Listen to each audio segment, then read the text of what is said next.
बहुत साल पहले अवंतिकापुरी में एक छोटा सा घर था, जिसमें सहस्त्रमल नामक व्यक्ति अपनी वृद्ध मां के साथ निवास करता था। सहस्त्रमल, जो दरअसल एक चोर था, उसने न जाने कितनी चोरी की थी, परंतु वह कभी पकड़ा नहीं गया। उसकी मां ने कभी उसे चोरी करने से नहीं रोका। इसके विपरीत उसने हमेशा उसे चोरी के लिए प्रोत्साहित किया। सहस्त्रमल की चोरियां उसके कुशल भेष बदलने और ऊंची छलांग लगाने की कला के कारण कभी उजागर नहीं हुई। यही कारण था कि वह सदैव गिरफ्त से बाहर रहा। एक दिन सहस्त्रमल ने अपना रूप बदलकर एक लालची नाई की दुकान पर पहुंचा। नाई ने जब देखा कि एक अमीर दिखने वाला व्यक्ति उसकी दुकान पर आया है, तो उसने सोचा कि आज तो उसकी किस्मत चमक उठी है। नाई ने बड़े आदर से कहा, आइए हुजूर, आपका स्वागत है। नाई के साथ उसका 7 वर्षीय पुत्र भी था। नाई ने सहस्त्रमल से पूछा, आपको क्या सेवा चाहिए? सहस्त्रमल ने उत्तर दिया, मुझे हजामत करवानी है, बाल और नाखून कटवाने हैं। नाई मन ही मन खुश था और सोच रहा था कि यह व्यक्ति उसे अच्छे पैसे देगा। जब नाई ने अपना काम समाप्त किया तो सहस्त्रमल ने कहा, वाह, आपने बहुत अच्छा काम किया है, आपको विशेष पुरस्कार मिलना चाहिए। सहस्त्रमल ने कहा, मुझे अपनी अशर्फियों की थैली घर पर भूल गया है, कृपया अपने बेटे को मेरे साथ भेज दीजिए, मैं उसे वापस कर दूंगा। नाई ने अपने बेटे को सहस्त्रमल के साथ भेजने के लिए कहा और सहस्त्रमल ने उस छोटे लड़के को लेकर शहर के दूसरी ओर स्थित कपड़े की दुकान में पहुंचा। वह कपड़े के दुकानदार से कहने लगा, सेठ जी, मुझे कुछ कपड़े चाहिए, बहुत अच्छी किस्म के। दुकानदार ने कहा, पधारिए हुजूर, मैं आपको सर्वोत्तम कपड़े दिखाऊंगा। सहस्त्रमल ने महंगे कपड़े चुने और कहा, मैं यह सब कपड़े खरीदना चाहता हूं, लेकिन मेरे पास इस समय पैसे नहीं है। कृपया इन कपड़ों की एक गठरी बना दीजिए, मैं इन्हें ले जाता हूं। उसने दुकान के मालिक की ओर इशारा करते हुए कहा, मेरा बेटा तब तक आपके पास रहेगा। दुकानदार ने कहा, कोई बात नहीं, मैं उसकी देखभाल करूंगा। सहस्त्रमल ने कीमती कपड़ों की गठरी उठाई और दुकान से निकल गया। जब सहस्त्रमल अपने निवास पर लौटा तो उसने गठरी को अपनी मां के चरणों में रख दिया और कहा, मां, ये सब तुम्हारे लिए है। मां ने प्रसन्नता से कहा, शाबाश बेटा, आज तुमने वास्तव में बड़ी सफलता प्राप्त की है। मां ने आगे कहा, अब जाकर पता करो कि नगर में इस चोरी के बारे में क्या चर्चा है। सहस्त्रमल ने उत्तर दिया, ठीक है मां, मैं तुरंत जाती हूं। वही कपड़े के दुकानदार को चिंता थी कि वह व्यक्ति अभी तक क्यों नहीं लौटा। दुकानदार ने नाई के छोटे पुत्र से कहा, चलो बेटा, मुझे अपने पिता के पास ले चलो। नाई का बेटा उसे नाई की दुकान पर ले गया। जब दुकानदार ने नाई को देखा तो उसने कहा, यह आदमी तुम्हारा पिता नहीं है। तुम्हारी हिम्मत कैसे हुई यह कहने की कि मैं इसका पिता नहीं हूं? नाई ने अपने बेटे से पूछा, यह कौन है? क्या तुम उस आदमी से इनाम लेकर आए हो? दुकानदार ने उत्तर दिया, किस आदमी की बात कर रहे हो? जल्द ही दोनों ने समझ लिया कि वे धोखाधड़ी का शिकार हो चुके हैं। नाई ने कहा, चलो, हमें राजा के पास जाकर शिकायत करनी चाहिए। नाई और कपड़े का व्यापारी दोनों महाराज के दरबार में पहुंचे। नाई ने कहा, हुजूर, उस आदमी ने हमें पूरी तरह मूर्ख बना दिया है। उन्होंने सारी घटनाएं विस्तार से महाराज को बता दी। दरबार में एक घोड़ों का व्यापारी भी उपस्थित था, जो राजा को घोड़े बेचने आया था। वह आगे बढ़ा और कहा, महाराज, एक चोर को कभी न कभी घोड़े की जरूरत अवश्य पड़ेगी। यह धूर्त व्यक्ति मेरे पास जरूर आएगा और तब मैं उसे पकड़कर जंजीरों में बांधकर आपके सामने प्रस्तुत करूंगा। अगले दिन यह खबर नगर में फैल गई कि महाराज उस चोर को पकड़ना चाहते हैं। 2 दिन बाद नगर की एक नर्तकी महाराज के सामने पेश हुई और कहा, महाराज, आप निश्चिंत रहिए। जब चोर को अचानक पैसा मिलता है तो वह उसे नाच गान में उड़ा देता है। जब भी वह मेरे नाच देखने के लिए आएगा, मैं उसे अपनी कला से रिझा लूंगी और फिर उसे आपके सामने पेश करूंगी। जब सहस्त्रमल की मां नगर से वापस लौटी तो उसने अपने बेटे को सारी स्थिति की जानकारी दी और कहा, सावधान रहो बेटा, एक घोड़ों का व्यापारी और एक नर्तकी तुम्हें पकड़ने के लिए तैयार है। सहस्त्रमल ने आश्वस्त किया, मां, इन दोनों को मैं सजा दूंगा। वे जरूर याद करेंगे कि उन्होंने किससे पाला पड़ा था। वह शाम जब नगर के बाहर घोड़ों का व्यापारी अपने तंबू में विश्राम कर रहा था, सहस्त्रमल ने अपनी पहचान बदलकर उसके समक्ष उपस्थित हो गया। व्यापारी ने सोचा कि यह व्यक्ति निश्चित ही नगर का कोई सम्मानित सेठ होगा। व्यापारी को तनिक भी संदेह नहीं था कि वह सहस्त्रमल एक चोर से सामना कर रहा है। सहस्त्रमल ने प्रश्न किया, आप कौन हैं श्रीमान, और यहाँ रुकने का क्या कारण है? व्यापारी ने उत्तर दिया, मैं घोड़ों का व्यापारी हूँ और यहाँ परदेशी हूँ। आप मेरे साथ चलिए, ये मेरे लिए सम्मान की बात होगी। सहस्त्रमल ने कहा, नहीं नहीं सरकार, आप कष्ट क्यों उठाते हैं? इसमें कोई कष्ट नहीं है। आप हमारे राज्य में आए हैं और हमारे मेहमान हैं। सहस्त्रमल ने उसे लुभाकर अपने साथ ले लिया। वास्तव में सहस्त्रमल उसे उस नर्तकी के पास ले गया जिसने सहस्त्रमल को पकड़ने का वादा किया था। नर्तकी ने महल की छत से उन्हें देखा और जब उसने देखा कि दो अमीर लोग उसके घर में प्रवेश कर रहे हैं तो उसने मन ही मन संतोष व्यक्त किया। नर्तकी ने पहले न तो घोड़ों के व्यापारी को देखा था और न ही सहस्त्रमल को। वह दोनों का स्वागत करते हुए आगे बढ़ी। सहस्त्रमल ने उसे एक कोने में ले जाकर धीरे से कहा, मेरे मित्र जो बहुत ही संपन्न और उदार है, वे आपका नृत्य देखना चाहते हैं, लेकिन पहले कृपया हाथ मुंह धो लीजिए और कुछ देर आराम कर लीजिए। मैं आपको इस घर का सबसे अच्छा कमरा दूंगी। नर्तकी ने व्यापारी को उसके कमरे में ले जाकर दिखाया और फिर वापस आई। उसने सहस्त्रमल से कहा, आप यहाँ नहीं रुकेंगे, मैं थोड़ी देर में लौटूंगी। असल में मैं एक सुनार हूँ और मुझे राजमहल में जाकर महारानी जी के लिए आभूषण तैयार करने हैं। सहस्त्रमल ने नर्तकी के आभूषणों पर ध्यान दिया और कहा, देवी जी, आपके आभूषण बहुत पुराने और मैले लगते हैं। यदि आप चाहें तो मैं इन्हें साफ कर सकता हूँ और इस तरह चमकाऊंगा कि वे बिल्कुल नए लगे। इसके लिए मैं कोई भी पैसा नहीं लूंगा। नर्तकी उसकी बातों में आ गई और उसने अपने आभूषण एक पोटली में बांध दिए। नर्तकी ने कहा, श्रीमान, मेरे आभूषणों को इस तरह चमकाइए कि देखने वाले दंग रह जाए। सहस्त्रमल ने कहा, निश्चिंत रहिए देवी जी।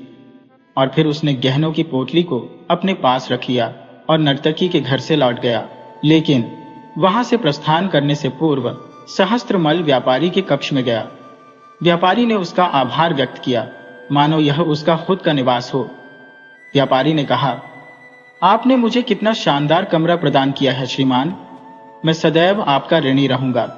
सहस्त्रमल ने विनम्रता से कहा, अरे इसमें कोई बात नहीं सेठ जी, मेरी पत्नी आपके जाने के बाद आपका ध्यान रखेगी।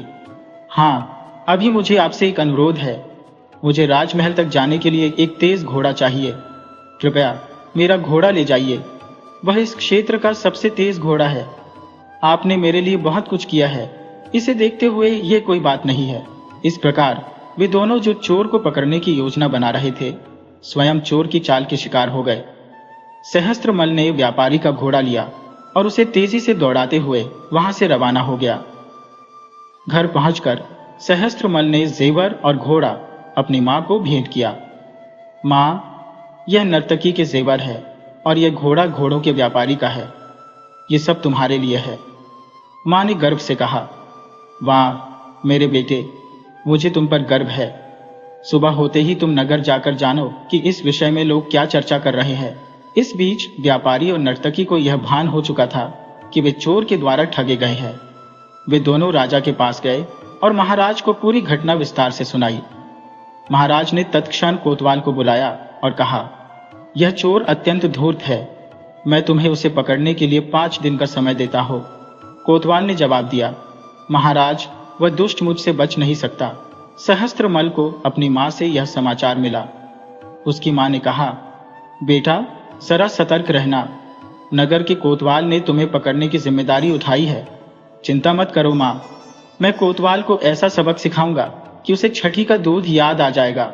वह शाम सहस्त्रमल ने अपना भेष बदलकर एक जुए के अड्डे पर पहुंच गया। उसे पता था कि नगर का कोतवाल वहां अक्सर आता जाता रहता है। जब सहस्त्रमल जुए के अड्डे में प्रवेश किया तो कोतवाल वहां पहले से मौजूद था और जुआ खेल रहा था। सहस्त्रमल ने उसकी ओर बढ़ते हुए कहा, लोग कहते हैं कि आप यहाँ के सबसे कुशल खिलाड़ी हैं। क्या आप मेरे साथ खेलेंगे? मैं कभी खेल से पीछे नहीं हटता, लेकिन आपको पहले से बता दूं कि मैं बहुत ऊंचा खेल खेलता हूँ। सहस्त्रमल वास्तव में एक बहुत ही अनुभवी जुआरी था और कोतवाल को अपना संपूर्ण धन हारते हुए देर नहीं लगी। पराजय के पश्चात कोतवाल सुलगते हुए बोला, अरे, तुम्हारा भाग्य तुम्हारा साथ दे रहा है, लेकिन मैं अभी पराजित नहीं हुआ हूं। मेरे पास यह अंगूठी है। सहस्त्रमल ने मन ही मन सोचा, यही तो मुझे चाहिए। उसने कहा, फिर देर किस बात की, अपनी अंगूठी दांव पर लगाइए। और इसी प्रकार दुर्भाग्यशाली कोतवाल अपनी अंगूठी भी हार गया। तभी एक सिपाही वहां आया और कोतवाल से कहा, महाराज ने आपको तुरंत राजमहल में बुलाया है। कोतवाल उसी क्षण उठकर राजमहल की ओर चल पड़ा। इस बीच सहस्त्रमल ने विजय प्राप्त की हुई संपत्ति और कोतवाल की अंगूठी लेकर जुए के घर से बाहर आ गया। सहस्त्रमल ने त्वरित कदम उठाते हुए कोतवाल के घर पर पहुंचकर उसकी पत्नी से मुलाकात की। उसने कहा, देवी जी, मेरे पास एक बुरी खबर है। आपके पति को गिरफ्तार कर लिया गया है। उसकी पत्नी आश्चर्यचकित हो गई। ऐसा कैसे संभव हुआ? सहस्त्रमल ने कहा, जल्दी ही राजा के सिपाही उनकी संपत्ति पर कब्जा करने के लिए यहां आने वाले हैं। उन्होंने मुझसे कहा है कि सभी मूल्यवान वस्तुएं उनके आने से पहले सुरक्षित स्थान पर पहुंचा दी जाए। कोतवाल की पत्नी ने संदेह व्यक्त किया। सहस्त्रमल ने जीती हुई अंगूठी उसकी पत्नी को दिखाते हुए कहा, शायद यह अंगूठी दिखाने से आपको विश्वास हो जाएगा। हाँ हाँ, ठीक है, तुम अंदर आ जाओ, उसने उत्तर दिया। कोतवाल की पत्नी को सहस्त्रमल पर पूरा विश्वास हो गया। उसने कहा, तुम सब सामान कैसे ले जाओगे? सहस्त्रमल ने उत्तर दिया, मैं इसे एक बड़े बोरे में भर लूंगा। थोड़ी देर बाद एक बड़े बोरे को पीठ पर लादकर चोर वहां से चला गया। कोतवाल की पत्नी ने कहा, तुम्हारी मदद के लिए धन्यवाद। सहस्त्रमल ने उत्तर दिया, यह तो मेरा सौभाग्य था। और फिर चोर वहां से चला गया। घर पहुंचकर सहस्त्रमल ने बोरा अपनी मां के चरणों में रख दिया। उसने कहा, मां, नगर के कोतवाल की ओर से यह उपहार है। मां ने गर्वित होते हुए कहा, बेटा, मुझे तुम पर गर्व है, लेकिन अब और अधिक जोखिम मत उठाओ। इधर। जब कोतवाल अपने घर पहुंचा तो उसकी पत्नी ने कहा, आपको देखकर मुझे राहत मिली। स्वामी, क्या किसी ने आपकी जमानत दे दी? कोतवाल ने कहा, तुम क्या बकवास कर रही हो? मुझे कुछ समझ में नहीं आता। उसकी पत्नी ने कहा, आपका मित्र आया था और हमारी सारी संपत्ति ले गया। कोतवाल का चेहरा तात्कालिक रूप से पीला पड़ गया और उसका मुंह खुला का खुला रह गया। पत्नी ने पूछा, वह आदमी कौन था? आप कुछ बताएं। अरे, वही चोर था, वही चोर जिसे पकड़ने की तुमने प्रतिज्ञा की थी। जब राजा को यह ज्ञात हुआ कि चोर ने कोतवाल को मूर्ख बनाकर उसकी ही संपत्ति लूट ली, तो वह कोतवाल पर अत्यंत क्रोधित हो गया। क्रोध में राजा ने कोतवाल को फटकारते हुए कहा, मैंने तुम्हें चोर पकड़ने के लिए भेजा था और तुम खुद चोर का शिकार बन बैठे। मेरे चारों ओर मूर्खों की फौज है। जब तक मैं स्वयं इस मामले को संभाल नहीं लेता, वह धूर्त चोर कभी पकड़ा नहीं जाएगा। शीघ्र ही यह खबर फैल गई कि राजा स्वयं चोर की तलाश में निकलेंगे। चोर की मां ने अपने पुत्र को आगाह करते हुए कहा, बेटा, सावधानी बरतना। हमारे राजा जी कोई साधारण व्यक्ति नहीं है। सहस्त्रमल ने एक मालिश करने वाले का डिस्गाइज अपनाया और राजमहल के द्वार पर पहुंच गया। उसने पहरेदार से कहा, मैं मालिश का माहिर हूं और महाराज की सेवा करना चाहता हूं। पहरेदार ने अनुमति दे दी और सहस्त्रमल को राजा के सामने पेश किया गया। राजा ने कहा, तुम समय पर आए हो मालिश वाले। मैं पिछले कुछ दिनों से अधिक सवारी कर रहा हूं और मुझे तीव्र पीड़ा हो रही है। यदि आप मुझे आराम से मालिश कर सकें तो सब दर्द दूर हो जाएगा। महाराज ने अपना मुकुट उतारकर बिस्तर पर लेट गए। सहस्त्रमल ने अपने कुशल हाथों से महाराज की ऐसी मालिश की कि महाराज कुछ ही क्षणों में गहरी नींद में चले गए। सहस्त्रमल ने राजा के आभूषण और मुकुट को चुपके से उठाया और उन्हें एक गठरी में बांधकर खिड़की से बाहर ले गया। कुछ समय बाद जब राजा की नींद खुली तो न तो मालिश वाला था, न आभूषण और न ही राजमुकुट। राजा ने समझ लिया कि चोर ने उन्हें भी धोखा दे दिया है। वह तुरंत अपने कमरे से बाहर निकले और सैनिकों पर चिल्लाने लगे, तुम सभी सो रहे हो क्या?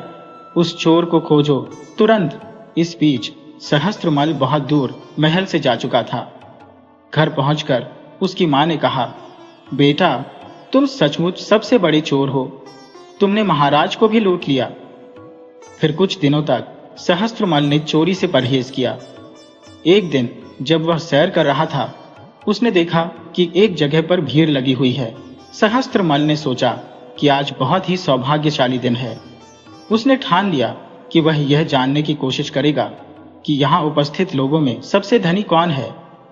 जब वह भीड़ में मिला तो उसने देखा कि एक मुनि उपदेश दे रहे थे। मुनि की विनम्र और शांतिपूर्ण वाणी सुनकर सहस्त्रमल विचार में खो गया। उनके प्रवचनों में ऐसा सम्मोहन था कि सहस्त्रमल मंत्रमुग्ध होकर सुनता चला गया। मुनि ने कहा, भाइयों, हमें अपने आचरण से किसी भी व्यक्ति को दुख नहीं पहुंचाना चाहिए। यदि तुम्हें जीवन के सुखों पर अधिकार है तो दूसरों को भी उतना ही अधिकार है। तुम्हें यह भी ध्यान रखना चाहिए कि किसी की संपत्ति को न चुराओ। तुम कभी भी ऐसा व्यवहार न करो जो तुम नहीं चाहते कि दूसरे लोग तुम्हारे साथ करें। सहस्त्रमल सोचने लगा कि मुनि ऐसा क्यों कह रहे हैं। मेरा व्यवसाय तो चोरी है और मेरी माँ कहती है कि चोरी करना मेरा कर्तव्य है। मुनि ने आगे कहा, जिससे तुम्हें पीड़ा होती है वही पीड़ा दूसरों को भी होती है। सहस्त्रमल, जो अब तक अपने कर्मों और उनके परिणामों पर विचार नहीं करता था, अब पश्चाताप की अग्नि में जलने लगा। उसने सोचा, मैंने जिन घरों में चोरी की वे भी मेरी तरह इंसान थे। उनकी भावनाएं भी थी। उन्होंने मुझ पर विश्वास किया और मैंने उन्हें धोखा दिया। सहस्त्रमल अपनी अंतरात्मा की आवाज से जूझते हुए मुनि के प्रवचन समाप्त होने के बाद उनके चरणों में गिर पड़ा। उसने बड़े शर्म के साथ मुनि को अपनी पूरी कहानी सुनाई और हाथ जोड़कर कहा, मुनि, आपके शब्दों ने मेरे हृदय को बदल दिया है। कृपया मुझे बताएं कि मैं अपने पिछले पापों को कैसे धो सकता हूं। मुनि ने उत्तर दिया, यदि तुम्हें वास्तव में पछतावा है तो तुम वही करो जैसा मैं कहता हूं। अगले दिन वही मुनि राजमहल में प्रवचन देने आए। महाराज स्वयं उनके प्रवचन सुन रहे थे। प्रवचन समाप्त होने के बाद महाराज ने कहा, मुनि, आप हमारे राज्य के सबसे ज्ञानी व्यक्ति हैं, लेकिन आप जानते हैं कि पिछले कई दिनों से एक चोर ने हमारी नाक में दम कर रखा है। यही कारण है कि हमारा मन अशांत रहता है। मुनि ने सहस्त्रमल की ओर इशारा करते हुए कहा, महाराज, ये वही व्यक्ति है जिसने आपके मन को अशांत किया है। राजा ने यह देखकर आश्चर्यचकित हो गए और सैनिकों को आदेश दिया, इस चोर को गिरफ्तार करो। सहस्त्रमल महाराज के चरणों में गिर पड़ा और कहा, महाराज, आप जो भी दंड दे मैं स्वीकार करूंगा। मैं और मेरी माँ वह सभी सामान लेकर आए हैं जो मैंने कभी चुराया था। कृपया इस सामान को उनके असली मालिकों तक पहुंचा दीजिए। महाराज ने कहा, तुमने अपनी इच्छा से आत्मसमर्पण किया है और तुम्हें अपने की पर पछतावा है। मुनि ने इस मामले में मध्यस्थता की है, इसलिए मैं तुम्हें क्षमा करता हूं। तुम्हारे नए जीवन के लिए तुम्हें शुभ कामनाएं देता हूं। धन्यवाद कहकर सहस्त्रमल और उसकी मां ने उस दिन के बाद अपने बाकी जीवन को शालीनता और पवित्रता के साथ बिताया।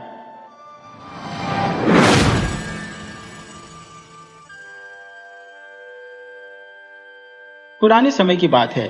दो धूर्त ठग जो लोगों को छलने और अपनी आजीविका चलाने में निपुण थे। एक का नाम भूषण और दूसरे का नाम सूजन था। दोनों ही ठग अपने छल कपट में अत्यधिक कुशल थे। कई वर्षों से वे एक साथ काम कर रहे थे और आज तक कभी पकड़े नहीं गए। वे अक्सर अपनी जगह बदलते रहते थे और नए नए लोगों को ठगते थे। एक दिन दोनों ठग एक नगर के बाहर पहुंचे और ठगी की योजना बनाई। नगर के रास्ते में एक जंगल पड़ता था। दोनों ठग उसी जंगल वाले रास्ते पर पहुंचे। उनमें से एक भूषण अंधा बनकर रास्ते पर बैठ गया, जबकि दूसरा ठग सूजन जंगल के अंदर छिप गया। भूषण अंधे होने का नाटक कर भीख मांगने लगा। भगवान के नाम पर मुझे कुछ दे दो, भगवान के नाम पर मुझे कुछ दे दो। आते जाते यात्रियों में से कुछ ने उसे पैसे भी दिए। जब उसके पास पर्याप्त पैसे जमा हो गए तो वह जोर से कहने लगा कि कोई उसे बाजार ले जाए। बहुत से लोग उसे देखकर ऐसे ही निकल गए। कुछ देर बाद एक आदमी वहां से गुजरा जो 2 गधों और एक बकरे को अपने साथ ले जा रहा था।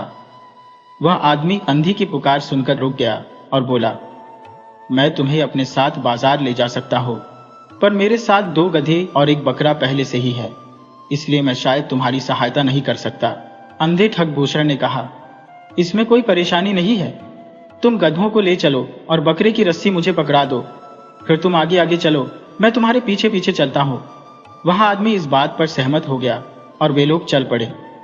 कुछ ही दूर तक गए थे कि जंगल में छिपा हुआ दूसरा ठग सूजन पीछे से आया और बकरे की रस्सी काटकर बकरे को भगा ले गया। अंधे बने हुए ठग भूषण ने बकरे के मालिक को पुकारा और कहा, अरे भाई जरा रुको, पहले मेरे हाथ की रस्सी बकरे को खींच रही थी, पर अब वह ढीली है, जरा देखो तो क्या हुआ। बकरे के मालिक ने पलट कर देखा तो बकरा गायब था।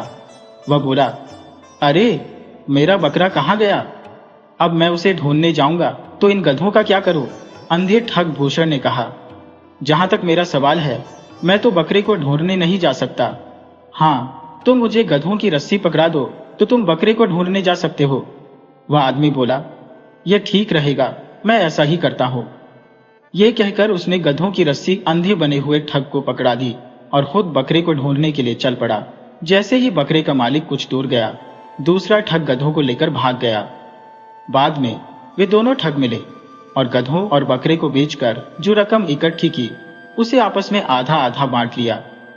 वे दोनों बहुत ही खुश थे कि उन्होंने बड़ी चतुराई से एक और आदमी को ठग लिया था। अब उन्होंने कुछ और दिन उसी नगर में ठगी करने का विचार बनाया।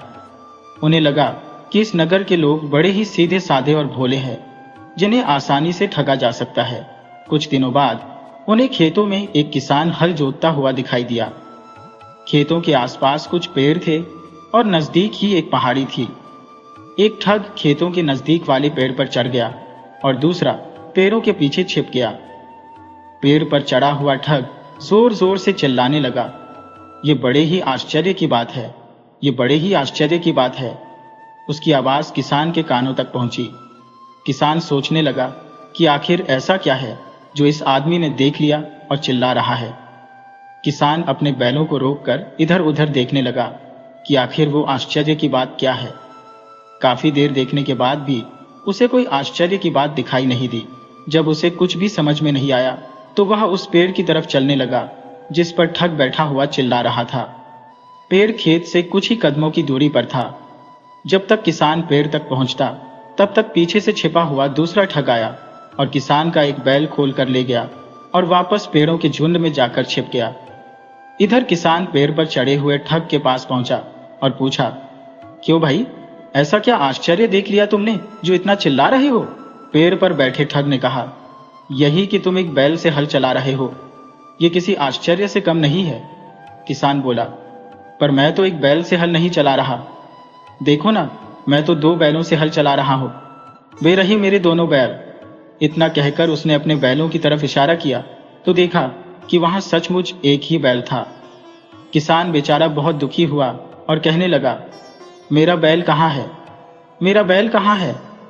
कहता हुआ वह अपने बैल को ढूंढने चला गया। पेड़ पर बैठा हुआ ठग नीचे उतरा और दूसरा बैल भी लेकर भाग गया। इस प्रकार एक बार फिर दोनों ठगों ने मिलकर एक और आदमी को ठग लिया। इस बार अपना कमाया हुआ पैसा लेकर वे एक सराय में जाकर रुके। उन्होंने सोचा कि कल सुबह ही नगर छोड़ देंगे, क्योंकि अब ज्यादा दिनों तक यहाँ रहना सुरक्षित नहीं है। उसी सराय में उनके साथ एक आदमी और भी रुका हुआ था। खाना खाकर वे दोनों उस आदमी से बातें करने लगे। बातों बातों में पता चला कि वह आदमी एक घोड़े के व्यापारी का नौकर है। उसका मालिक पूरे इलाके का सबसे बड़ा घोड़ा व्यापारी है।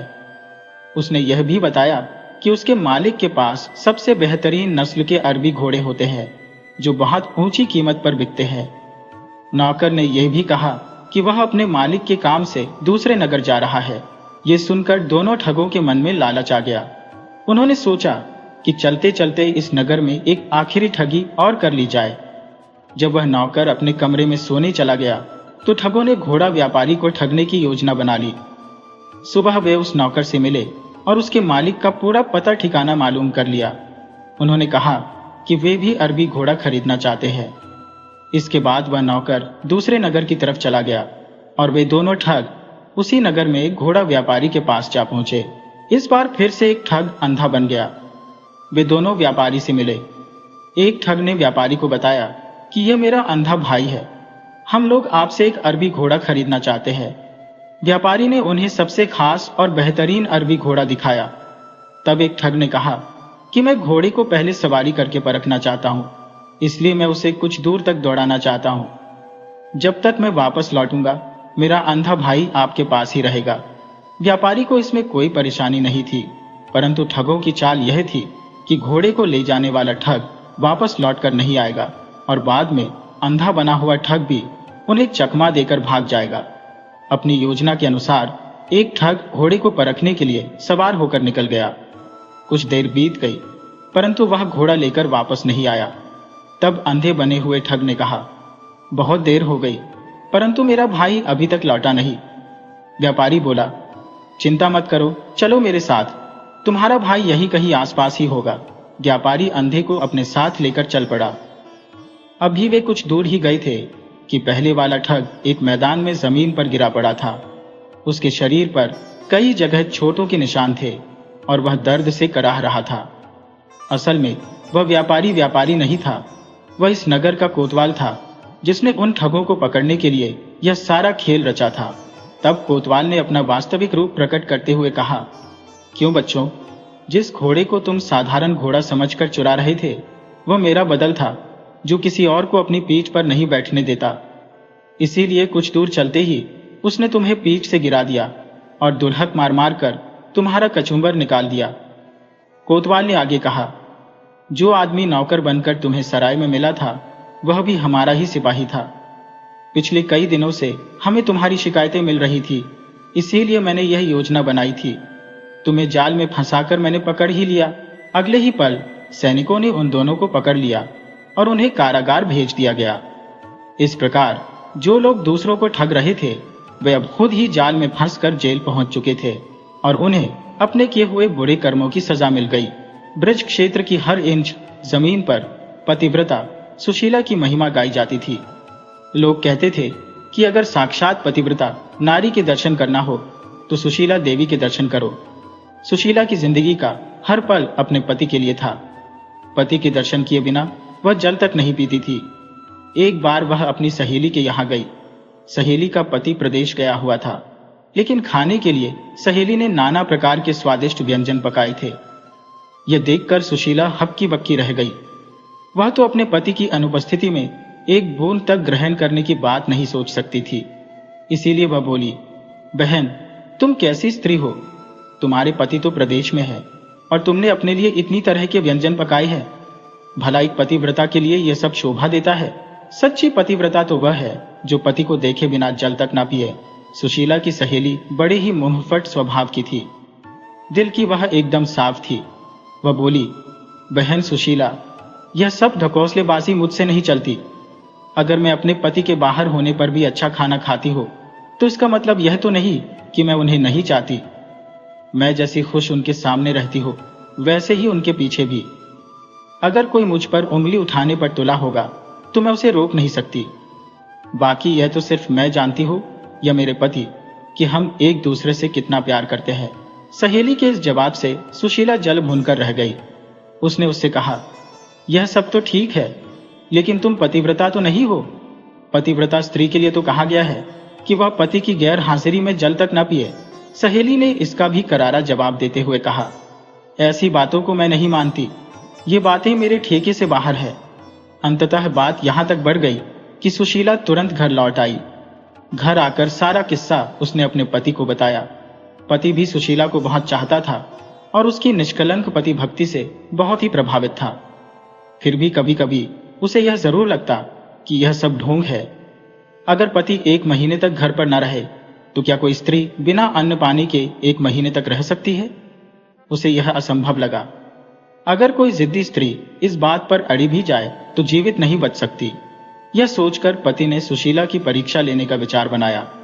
कई दिनों तक वह तरह तरह से सुशीला को कसौटियों पर कसता रहा, लेकिन सुशीला हर बार खरी उतरती।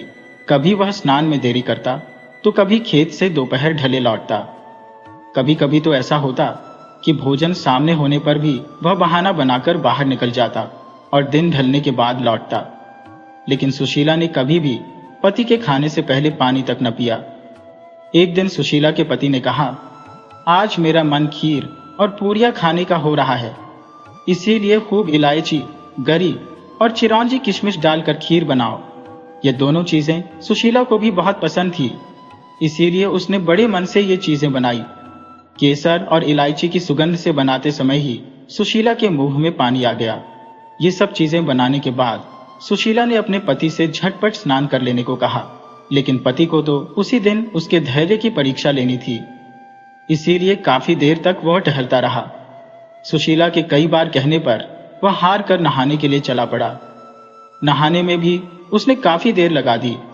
इधर सुशीला की भूख के मारे आंतें कुलबुलाने लगी, लेकिन जैसे ही देहरी के बाहर उसे पति की खड़ाओं की आवाज सुनाई दी, उसे दिलासा मिला कि अब तो खाने का समय आ ही गया है। परंतु यह क्या, पति ने जैसे ही घर की देहरी के अंदर पैर रखा, उसका पैर फिसल गया और वह चारों खाने चित होकर फैल गया। उसके हाथों में जो सामान था वह इधर उधर बिखर गया और उसकी आंखें फैल गईं। यह देखकर सुशीला जिस हालत में थी वैसे ही दौड़ी और पास आकर अपने पति का सिर हिलाया, आवाज दी, लेकिन सब बेकार। पति अगर जिंदा होता तो बोलता ही, लेकिन उसके तो प्राण पखेरु उड़ चुके थे, इसलिए वह कैसे बोलता। सुशीला की आंखें डबडबा गईं और गला भर आया। उसका मन हुआ कि धर मारकर रो पड़े, लेकिन तभी उसे खीर और पूरियों का ध्यान आया। उसने सोचा कि ये पति तो मर ही गए हैं, रोने से जिंदा तो नहीं होंगे। हाँ, आस पड़ोस के लोग जरूर आ जाएंगे और तब खीर पूरी खाने का मौका चला जाएगा, इसीलिए बेहतर यही होगा कि पहले मैं खीर और पूरियां खा लूं, फिर रोना धोना शुरू करूंगी। यह सोचकर वह चुप हो गई और जल्दी जल्दी खीर खाने लगी। अगले दिन के लिए भी उसने कुछ खीर रख ली, क्योंकि उसके खराब होने का डर नहीं था। असल में पति मरा नहीं था, बल्कि मरने का नाटक कर रहा था, इसीलिए अपनी पत्नी की सारी हरकतें वह देखता रहा। जब सुशीला खा चुकी तो झटपट मुंह धोकर पति के पास आकर उसके सीने से चिपट कर रोने लगी। रोते हुए कहने लगी, तुम तो चले परम धाम को, हम यहाँ कैसे रहेंगे। उसका पति कुछ देर तक उसके नकली प्रेम और दुख को सहन करता रहा, लेकिन अंततः उससे रहा नहीं गया और जैसे ही सुशीला ने अपना वाक्य पूरा किया, वैसे ही उसके पति ने उससे मिलता जुलता वाक्य कह दिया। पति का जवाब सुनते ही सुशीला की हालत ऐसी हो गई कि काटो तो खून ना निकले। उसे क्या पता था कि उसका पति नाटक कर रहा है और उसकी परीक्षा ले रहा है। मन ही मन रहकर सुशीला अपने आप को कोसती रही कि यह क्या किया, क्यों न जबान पर काबू रखकर बुद्धि से काम लिया। इसके बाद फिर कभी किसी ने सुशीला के मुंह से अपने पतिव्रता धर्म की तारीफ नहीं सुनी। पहले जैसी हाँकना अब सुशीला ने बंद कर दिया था।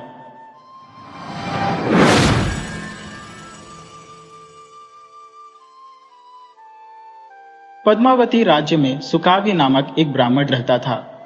गुरुकुल में अपनी शिक्षा पूर्ण करने के उपरांत वह अपने गांव लौट आया। सुकाव्य को कविताएं लिखने का अत्यंत शौक था, किंतु उसके गांव में कोई भी उसकी कविताओं का सम्मान नहीं करता था। वह चाहता था कि उसकी कविताओं की सराहना सब करें और उसका यश चारों दिशाओं में फैले, परंतु गांव में यह संभव नहीं था।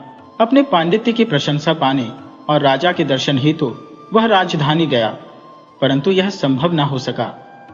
आजीविका चलाने का कोई मार्ग न सूझने पर उसे जगन्नाथ नामक एक पंडित ने आश्रय दिया और अपनी पुत्री का विवाह उससे करवाया।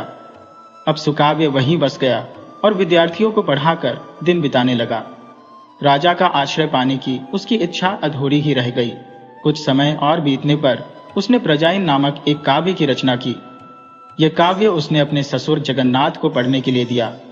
जगन्नाथ ने वह काव्य पढ़कर कहा, तुम्हारा काव्य अद्वितीय है, इससे तुम नाम भी कमाओगे, पर इसके लिए प्रचार आवश्यक है और प्रचार के लिए राजा का आश्रय अत्यावश्यक है।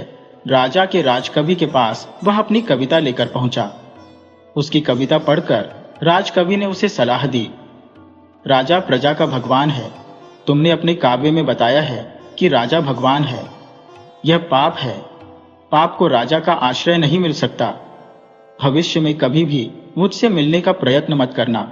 जब यह बात उसके ससुर जगन्नाथ को पता चली तो उसने सुकाव्य को समझाते हुए कहा, राज दरबार का राजकवि समझ गया था कि तुम्हारा काव्य बहुत ही उत्कृष्ट और अद्वितीय है। ईर्ष्या के कारण उसने तुम्हारी इच्छा ठुकरा दी। वह नहीं चाहता था कि तुम्हें राजा का आश्रय प्राप्त हो, परंतु तुम निराश मत होना। राजाश्रय के बिना ही तुम्हें नाम कामना होगा। आगे से तुम इसी प्रयत्न में लगे रहो। इसके एक सप्ताह के बाद रविंद्र नामक एक दूर का रिश्तेदार जगन्नाथ के घर पर आया। बातों बातों में उसे सुकाव्य का विषय मालूम हुआ तो उसने कहा, हमारे नगर में कीर्ति कामिनी नामक एक स्त्री है जिसके पास अपार धन है।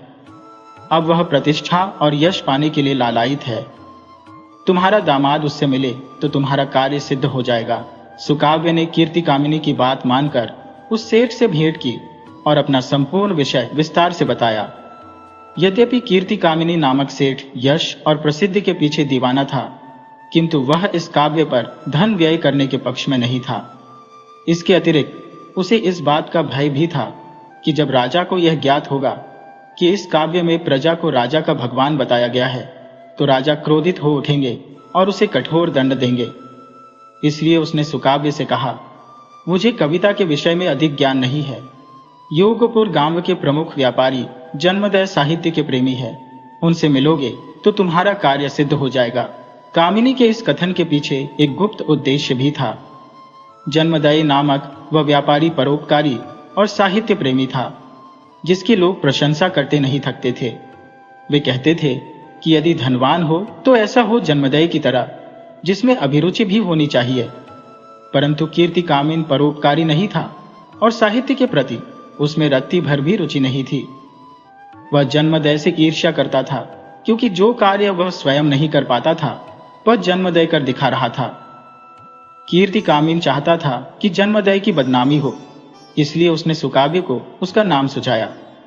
कीर्ति कामिनी ने सोचा, जन्मदय यदि सुकाव्य की कविता का सम्मान करेगा तो राजा उससे नाराज होंगे, और अगर वह सम्मान नहीं करेगा तो मैं यह खबर फैला दूंगा कि जन्मदय एक ढोंगी है। कविता लेकर सुकाव्य जन्मदय के पास गया। साहित्य प्रेमी जन्मदय ने जब सुकाव्य की कविता प्रजायन पढ़ी तो वह मंत्रमुग्ध हो गया और सम्मान स्वरूप उसे 10,000 अशर्फियां भेंट कर दी। सुकाव्य की लिखी हुई कविता प्रजायन को भी आदर मिलने लगा और पूरी प्रजा में उसकी कविता का प्रचार होने लगा। सभी लोग सुकाव्य को एक उच्च कोटि का कवि मानने लगे और साथ ही जन्मदय को एक श्रेष्ठ साहित्य प्रेमी कहने लगे। दोनों की ही प्रशंसा पूरे राज्य में होने लगी। महाराज को जब यह ज्ञात हुआ तो उन्होंने दोनों को बुलाया और बड़े पैमाने पर उनका सम्मान किया। कीर्ति कामिनी ने सोचा भी नहीं था कि ऐसा होगा। उसकी मानसिक स्थिति डगमगाने लगी।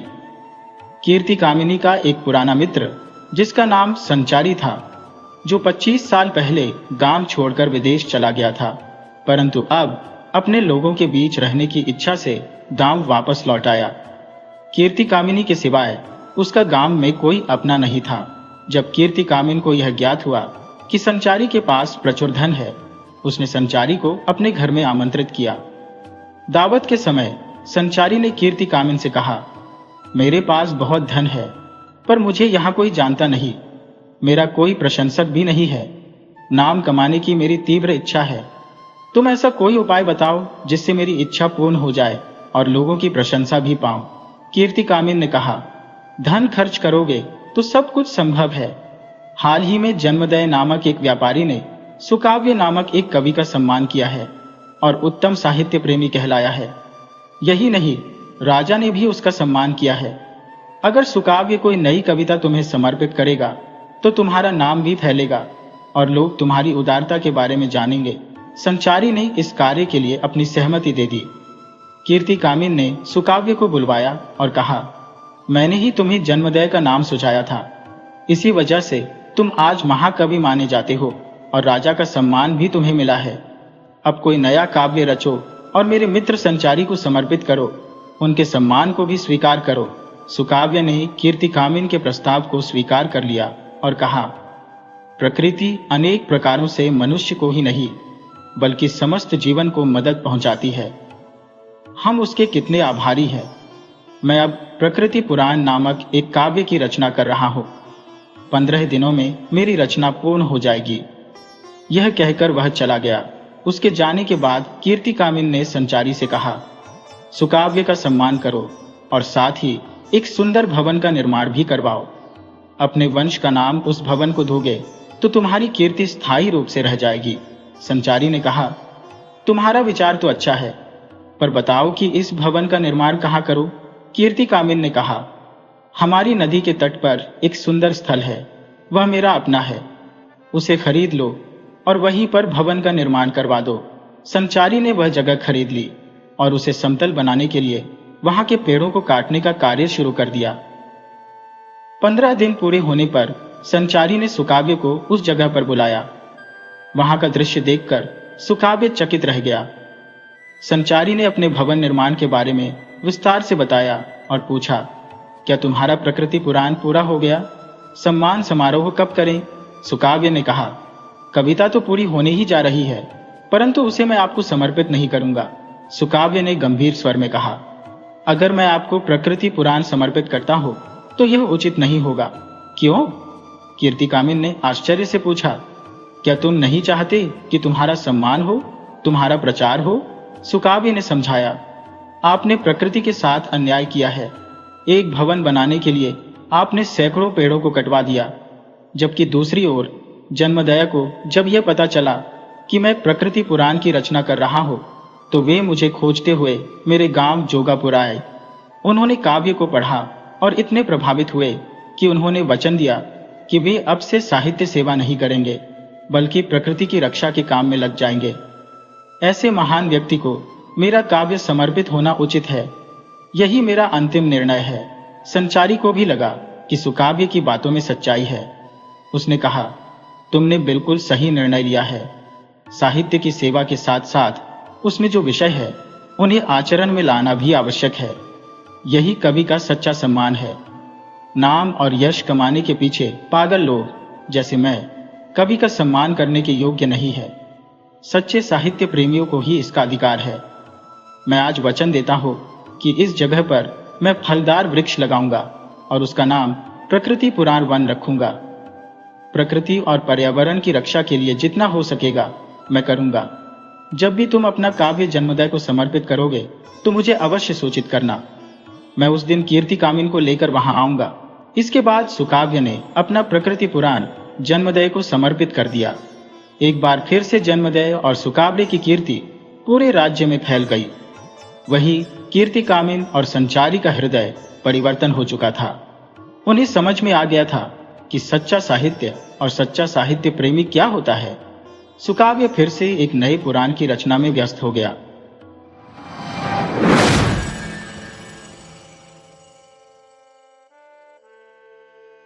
सुरेंद्रनगर में पिछले 2 सालों से बारिश नहीं हो रही थी। पूरे इलाके में सूखे और अकाल जैसी हालत हो चुकी थी।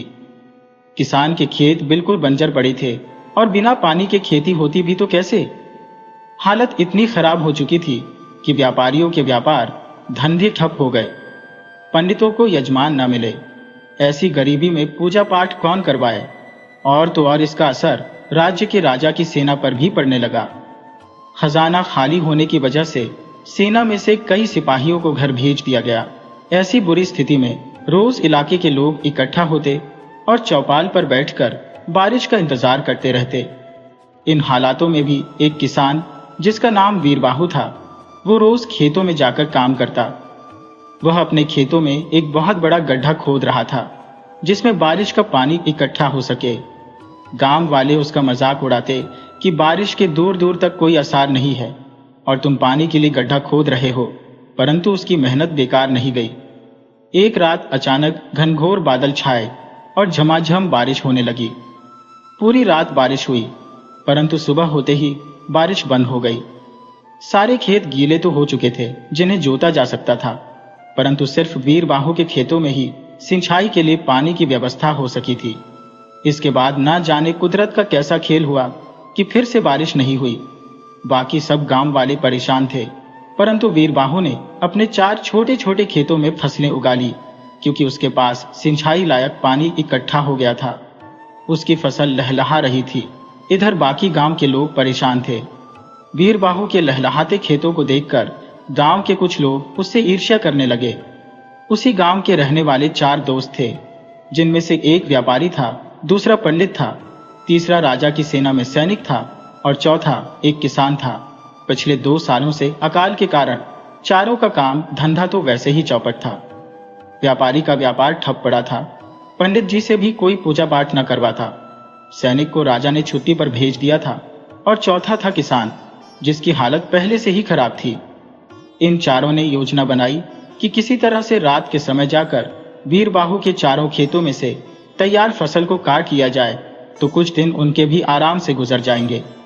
उसी रात को वह चारों वीरबाहु के खेतों में पहुंचे और चारों एक एक खेत में घुस गए और फसल काटने लगे। इधर वीरबाहु अपने खेतों की रखवाली के लिए ही अपनी झोपड़ी में बैठा था। उसे चोरों की आहट सुनाई दी। चांदनी रात थी, इसीलिए चंद्रमा की रोशनी में सब कुछ साफ साफ दिख रहा था।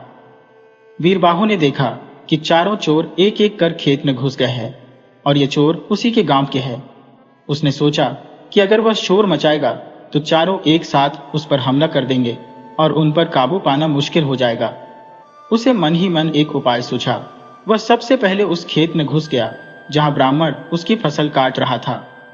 वीरबाहु ने ब्राह्मण के निकट पहुंचकर उसे प्रणाम किया और कहा, ब्राह्मण देवता, आपको इस आधी रात के समय यहां आकर कष्ट उठाने की क्या आवश्यकता थी?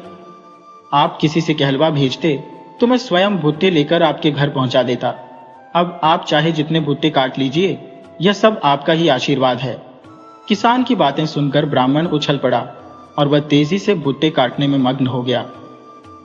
इसके बाद वीरबाहु उस खेत में पहुंचा जहां सैनिक फसल काट रहा था। वीरबाहु ने उससे कहा, अरे साहब, आप तो सैनिक हैं, हमारे रक्षक हैं। आप जितने चाहे उतने भुट्टे काट लीजिए, हम तो आपकी प्रजा है और यह खेत भी आपका ही है। अब वह क्षत्रिय सैनिक निश्चिंत होकर भुट्टे काटने लगा। तब वीरबाहु उस खेत में पहुंचा जहां व्यापारी भुट्टे काट रहा था। वीरबाहु ने व्यापारी से कहा, सेठ जी, आप हमें हमेशा उधार देते रहते हैं और हमारी सहायता करते हैं, इसलिए यहाँ आपको रोकने वाला कौन है? आप भी जितने मन चाहे उतने भुट्टे काट लीजिए। इस पर व्यापारी का डर भी जाता रहा और वह फटाफट भुट्टे काटने में लग गया। अब वीरबाहु उस खेत में पहुंचा जहां किसान भुट्टे काट रहा था। वीरबाहु ने उससे कहा, अरे भाई, इन तीनों को हम जैसे लोगों को कर्ज देने के लिए धन देना पड़ता है, लेकिन तुम तो मेरे जैसे ही हो, एक किसान हो और चोरी कर रहे हो। यह बिल्कुल ठीक नहीं है। चलो मेरी माँ के पास, वही इस चोरी का फैसला करेगी। ये कहते हुए वीरबाहु ने किसान को बाजू से पकड़कर अपनी झोपड़ी के पास खींच लिया। बाकी तीनों चोरों ने जब यह देखा तो उन्होंने सोचा, कोई बात नहीं, हमारे पास तो वीरबाहु के खेत से भुट्टे काटने का अधिकार है, इसलिए उन्होंने किसान की सहायता नहीं की। वीरबाहु उसे लेकर झोपड़ी में चला गया। फिर थोड़ी देर के बाद वीरबाहु लौटा और ब्राह्मण के निकट जाकर बोला, महाशय, मेरी माँ कहती है कि ब्राह्मण को चाहिए कि वह दान देने पर लगे, पर चोरी करना अपराध है। चलो उनके पास। ये कहते हुए वीरबाहु ब्राह्मण का हाथ पकड़कर उसे खींच कर ले गया। थोड़ी देर बाद फिर से वीरबाहु लौट आया। तब बाकी दोनों चोर भुट्टे काट रहे थे। इस बार वह व्यापारी के पास गया और उसका हाथ पकड़कर खींचते हुए बोला, अजी सेठ जी, मेरी माँ कहती है कि आपने हमें कभी कर्ज नहीं दिया, इसलिए आपका भुट्टे काटना अपराध है, इसलिए मेरी माँ के पास आकर अपनी सफाई दीजिए। व्यापारी ने सैनिक की तरफ देखा कि वह उसकी सहायता करेगा, लेकिन सैनिक ने कुछ नहीं कहा। वह तो अपने भुट्टे काटने में मशगूल था। व्यापारी को झोपड़ी के अंदर ले जाकर वीरबाहु अब एक लाठी लेकर खेत में आ पहुंचा। तब तक सैनिक ने भुट्टों की गठरी बांध ली थी। वीरबाहु के हाथ में लाठी देखकर वह गठरी के साथ तेजी से भागने लगा। वीरबाहु ने सैनिक का पीछा किया और उसे पर लाठी चला दी।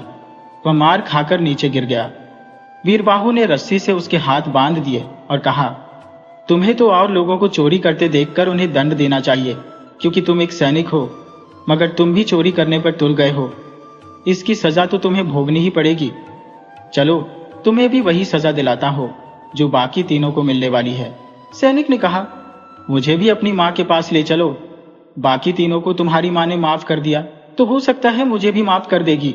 वीरबाहु हंसकर कहा, भाई, मेरी माँ और कोई नहीं, ये जमीन है, उसी की ओर से मैंने तुमको बांध दिया है। बाकी तीनों को मैंने झोपड़ी के अंदर बांध कर रखा हुआ है। तब तक सूर्योदय हो चला था।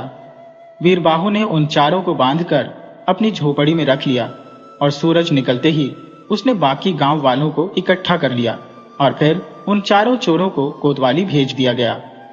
इस प्रकार वीरबाहु ने अकेले ही अपनी बुद्धि के बल पर चारों चोरों का सामना किया और अपनी फसल की रक्षा के साथ साथ चोरों को उचित सबक भी सिखा दिया।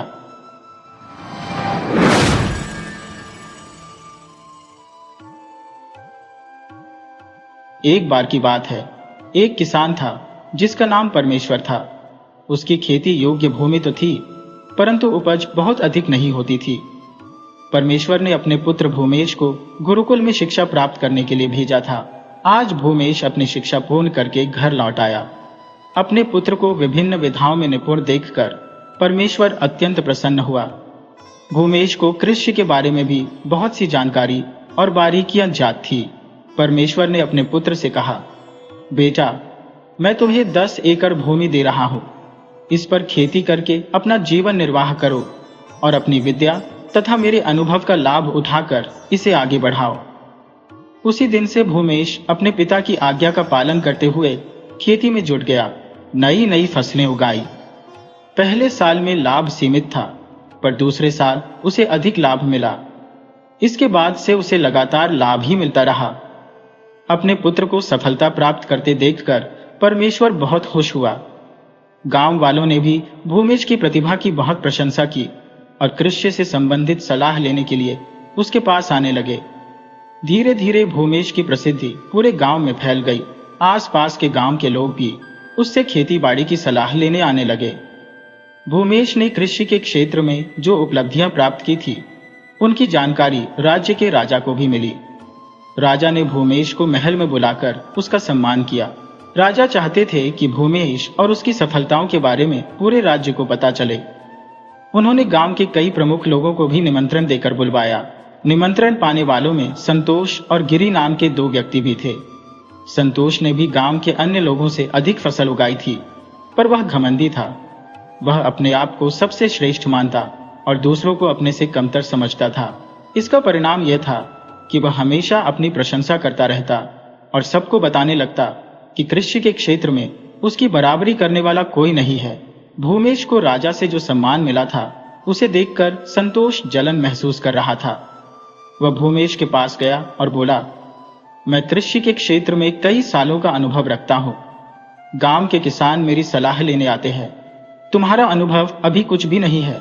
उसकी बातों में घमंड साफ दिख रहा था, परंतु भूमेश अत्यंत विनम्र था। भूमेश ने संतोष से कहा, अनुभव की कमी के कारण ही मैं प्रारंभ में अच्छी फसल नहीं उगा पाया था। यदि मैंने उस समय आप जैसे अनुभवी व्यक्ति से सलाह ली होती तो ऐसा न होता। लेकिन अभी भी कुछ बिगड़ा नहीं है। आप अपना अनुभव मुझे बताकर मुझे ज्ञान दे सकते हैं, जिसके लिए मैं सदा आपका ऋणी रहूंगा। यह सुनकर संतोष गर्व से फूल नहीं समाया। उसने भूमेश को कृषि की कई बारीकियां बताई। श्रद्धापूर्वक सुनने के बाद भूमेश ने कहा, श्रीमान, कृषि के क्षेत्र में आपसे बराबरी करने वाला सच में कोई नहीं है। आप मेरे गुरु के समान हैं। आपसे मिलकर मैं धन्य हो गया। फिर भूमेश ने संतोष को प्रणाम किया। संतोष इस बात पर इतना खुश था कि वह अपनी खुशी को छिपा न सका। उसने मुड़कर अपने साथी गिरी की ओर देखा। गिरी ने मुस्कुराते हुए भूमेश से कहा, अगर आपको कोई आपत्ति न हो तो क्या हम मित्र बन सकते हैं? भूमेश ने उसकी मित्रता स्वीकार कर ली। सम्मान समारोह समाप्त हुआ और सभी लोग वापस अपने गांव लौट गए। धीरे धीरे समय बीतता गया और 1 साल और गुजर गया। इस साल भी भूमेश की फसल सबसे ज्यादा हुई। उसके मित्र गिरी की फसल भी बहुत अच्छी हुई, जबकि घमंडी संतोष की पैदावार उन दोनों से कम ही थी। गांव की चौपाल पर जब सबकी मुलाकात हुई तो संतोष और गिरी वहां मौजूद थे, लेकिन भूमेश वहां नहीं था। सब लोग चर्चा कर रहे थे कि भूमेश और गिरी की उपज इस बार सबसे ज्यादा हुई है।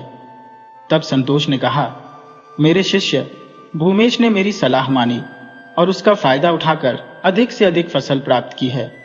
ये मेरे लिए गर्व की बात है। कुछ लोगों ने कहा, भूमेश ने तुम्हारा आदर किया, ये उसकी विनम्रता है, लेकिन वह तुम्हारा शिष्य है, ये बात हम नहीं मानते। वहां मौजूद गिरी ने इस राय से असहमति जताई। उसने कहा, भूमेश ने मुझे अपना मित्र माना, परंतु संतोष को अपना गुरु मान लिया था। ये मेरे सामने की ही बात है। भूमेश का मित्र होने के नाते आज से संतोष भी मेरा गुरु है। यह सुनकर गांव वालों के चेहरे मुरझा गए, क्योंकि वे संतोष जैसे घमंडी व्यक्ति की जीत नहीं चाहते थे। उन्हें बिल्कुल भी आशा नहीं थी कि गिरी इतनी जल्दी संतोष का बड़प्पन स्वीकार कर लेगा। और उसका अनुयायी बन जाएगा। इससे तो संतोष का अहंकार और भी बढ़ गया। उसने गिरी को नीचा दिखाने की नीयत से गांव वालों से कहा, देखा ना, गिरी में अब राजा से सम्मान पाने की इच्छा जाग गई है, इसलिए इसने मुझे अपना गुरु बना लिया है। परंतु सिर्फ इतना ही काफी नहीं है, इसके लिए पूर्ण समर्पण करना होगा। तब गिरी ने गंभीर स्वर में कहा, गुरु हमेशा सिखाते हैं और शिष्य हमेशा सीखते हैं, जबकि मित्र न तो सिखाते हैं और न ही सीखते हैं, वे केवल समझदारी बांटते हैं। भुवनेश अत्यंत बुद्धिमान व्यक्ति है। उसने तुम्हें गुरु इसलिए बनाया ताकि वह तुमसे सब कुछ सीख सके, परंतु तुम मुझसे कुछ भी नहीं सीख पाए, क्योंकि शिष्य गुरु से सब कुछ सीख लेता है और गुरु शिष्य से कुछ भी नहीं सीख पाता।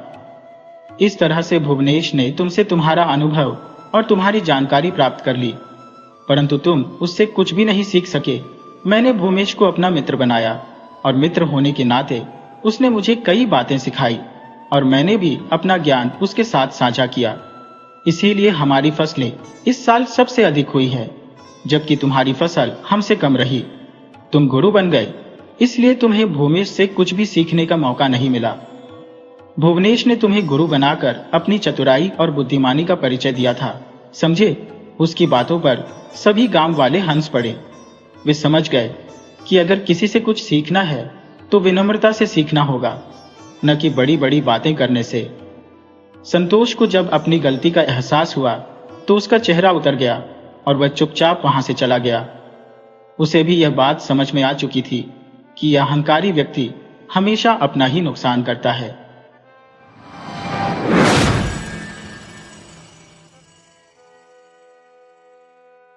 सिरपुर गांव के मुखिया रंगनाथ एक अति विनम्र व्यक्ति थे, जिनकी प्रतिष्ठा पूरे गांव में एक परोपकारी व्यक्ति के रूप में थी। वह सदैव दूसरों की सहायता करने में अग्रणी रहते और गांव की भलाई हेतु तत्पर रहते। उनके 2 पुत्र थे, बड़ा पुत्र सुंदर और छोटा पुत्र अंबर। अंबर एक नवयुवक और शारीरिक रूप से सशक्त व्यक्ति था, जिसे कुश्ती का अत्यधिक शौक था। गांव में उसके कई मित्र थे और अंबर दिन भर अपने मित्रों के साथ घूमता फिरता और कुश्ती करता, परंतु वह कभी अपने पिता के साथ खेती बाड़ी में हाथ नहीं बटाता था। दूसरी ओर सुंदर एक आज्ञाकारी पुत्र था, जो पिता के कार्यों में सहयोग करता। वह विवाहित था और उसकी पत्नी भी अपने परिवार की देखभाल करती। अंबर का दिन भर मित्रों के साथ घूमना और कुश्ती करना उसके माता पिता और भाई भाभी को बहुत नापसंद था। यद्यपि अंबर में कोई विशेष अवगुण नहीं था, फिर भी वह घर और खेती के कामों में हाथ न बटाने के कारण अक्सर तानों का सामना करता। पूरे परिवार और गांव की नजरों में अंबर और उसके मित्रों की कोई विशेष प्रतिष्ठा नहीं थी। अंबर रोज अपने मित्रों के साथ नदी किनारे नहाने जाता। नहाने के बाद वे लोग वहीं पूजा भी करते। अंबर के मित्रों की संख्या अधिक होने के कारण पूरा घाट भरा रहता। उसी घाट पर गांव की महिलाएं पानी भरने आती थी। एक दिन अंबर की भाभी नदी पर पानी भरने आई। जब अंबर और उसके साथी घाट पर नहा रहे थे, भाभी ने देवर से कहा, तुम लोग जल्दी यहां से नहा धोकर चले जाओ। अंबर ने उत्तर दिया, हमने नहाने के बाद पूजा भी करनी है। जब तक हमारी पूजा समाप्त नहीं होगी हम यहां से नहीं जाएंगे। भाभी ने व्यंग्य से कहा, तुम्हारी पूजा बेकार है, क्योंकि तुम्हारी पत्नी अपने मायके में तुम्हारे वियोग में तड़प रही है और एक विवाहित पुरुष की पूजा उसकी पत्नी के बिना पूरी नहीं हो सकती। अंबर के लिए यह बात नई नहीं थी। वास्तव में उसका विवाह बचपन में ही हो गया था और अब वह एक स्वस्थ जवान बन चुका था, मगर अभी तक किसी ने उसकी पत्नी के बारे में कोई चर्चा नहीं की थी। भाभी की बात सुनकर अंबर गंभीर हो गया और उसने निश्चय किया कि वह ससुराल जाएगा और अपनी पत्नी को घर लेकर आएगा। अगले दिन जब अंबर ससुराल जाने की तैयारी करने लगा तो उसकी माँ और भाभी ने उसे रोकने की कोशिश की। माँ ने कहा, तुम अभी मत जाओ, कुछ समय और रुक जाओ, वहां जाने का रास्ता लंबा और खतरनाक है। भाभी ने कहा, मैंने तो मजाक में ही तुम्हारी पत्नी का ताना मारा था। माँ की और मेरी बात काट कर मत जाओ। अंबर ने उनकी बातों पर ध्यान नहीं दिया और अपने साथियों के साथ ससुराल की ओर चल पड़ा। गांव की सीमा से बाहर निकलते ही एक बिल्ली ने उसका रास्ता काट दिया, पर अंबर ने इसे अपशकुन नहीं माना। जब अंबर अपनी ससुराल पहुंचा तो उसकी सास खुश नहीं हुई, क्योंकि उसका दामाद बिना खबर किए आया था और साथ में इतने सारे मित्र भी लाए थे। सास बहुत ही बुद्धिमान और गरीब थी। वह इन लोगों की खातिरदारी कैसे करती? इसलिए सास ने अपनी बेटी यानी अंबर की पत्नी से कहा, सुबह का जो बचा हुआ खाना है उन्हें दे दो, वे आपस में बांटकर खा लेंगे। अंबर ने यह सुन लिया और गुस्से में बोला, हम इस घर का पानी तक नहीं पिएंगे और यहाँ रात भी नहीं ठहरेंगे। वह घर से बाहर निकल गया। अंबर की पत्नी ने अपनी सहेली गुजरी को उसके पास भेजकर कहलवाया कि अंबर वापस न जाए और उसकी सहेली के घर में ठहर जाए। गुजरी ने अंबर से घर चलने का आग्रह किया और बताया कि उसकी पत्नी ने ऐसा करने के लिए कहा है। यह सुनकर अंबर ने उसका आग्रह मान लिया और अपने साथियों के साथ उसी के घर में रात बिताने को राजी हो गया। रात के समय जब पूरा गांव सो रहा था, तभी अचानक लुटेरों ने आक्रमण कर दिया। लुटेरों का दल जब लूटपाट करने लगा तो शोर सुनकर अंबर और उसके साथी जाग गए। उन्होंने बड़ी बहादुरी से लुटेरों को खदेड़ दिया, क्योंकि वे सभी बहुत ही ताकतवर और कुश्ती में माहिर थे। जब लुटेरे भागने लगे तब अंबर ने उनका पीछा किया। लुटेरे भागते भागते गुजरी की गाय भी ले गए। अंबर लुटेरों का पीछा करते करते एक जंगल के करीब पहुंच गया।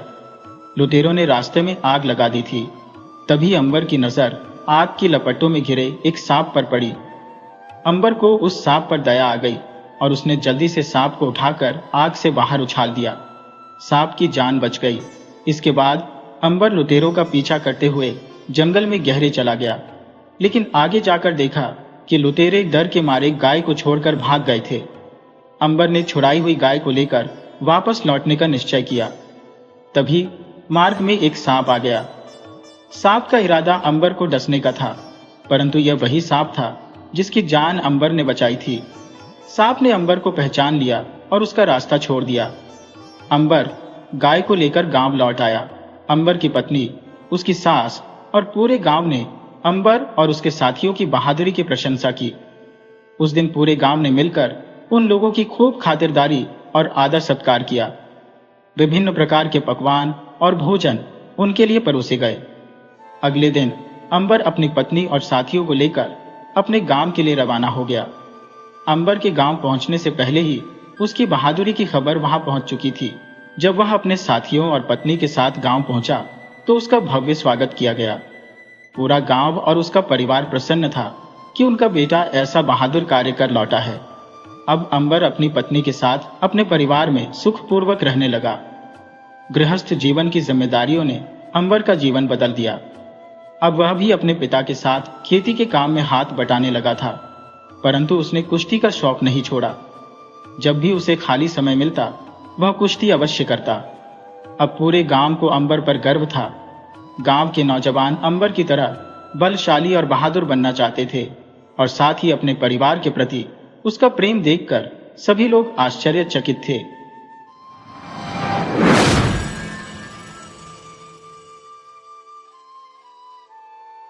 बहुत समय पहले रतनगढ़ गांव में एक गवैया रहता था जिसका नाम रामेश्वर था। यह गवैया शादी के मौके या किसी भी उत्सव पर गाने गाता था। गांव और शहर के लोग उसे अक्सर अपने आयोजनों में आमंत्रित करते थे। रामेश्वर की गायकी इतनी मधुर थी कि आसपास के कई राज्यों से भी लोग उसे बुलाते थे। इस वजह से उसकी आमदनी भी अच्छी थी।